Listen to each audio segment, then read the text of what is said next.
Harold Godwinson returns from Normandy bearing gifts, honours, and an oath he never intends to keep. An oath sworn upon sacred relics, an oath that William the Conqueror will use as a weapon against him. On January 6, 1066, Harold is crowned King of England. From the halls of Normandy, William set his plans into motion. To claim the English throne, he needed more than an army. He needed legitimacy. And so he turned to the most powerful force in medieval Europe, the Church. William's envoys arrived in Rome with a clear message. Harold was a perjurer, a usurper who had broken a sacred vow. They recounted the tale of the relics, the solemn oath, the betrayal.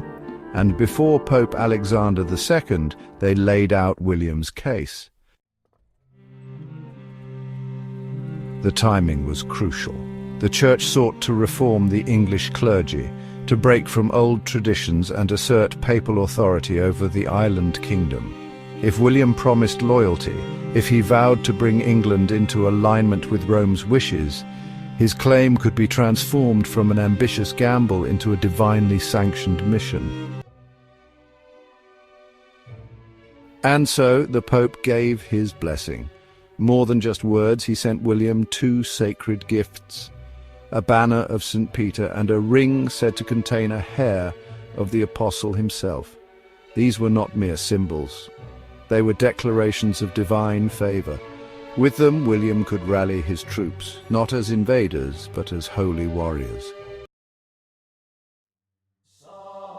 Historian David Bates called this a remarkable coup, a moment that transformed a buccaneer enterprise into a legitimate assault on a usurping king. William was no longer a mere claimant to the throne. He was God's chosen champion. But what of Harold? How did he respond to the growing storm? Some sources suggest that he sought his own alliances, even offering to hold England as a fief of Rome or France to counter William's claims. But it was too late. The propaganda was working. William's message was clear, and it was voiced in the writings of his court historian William of Poitiers. For the wise and Christian man, William was firmly convinced that the omnipotence of God, which wills no evil, would not allow a just cause to fail, particularly since his intention was not so much to increase his own power and glory as to reform Christian observance in those regions. To William, the invasion of England was not simply a war.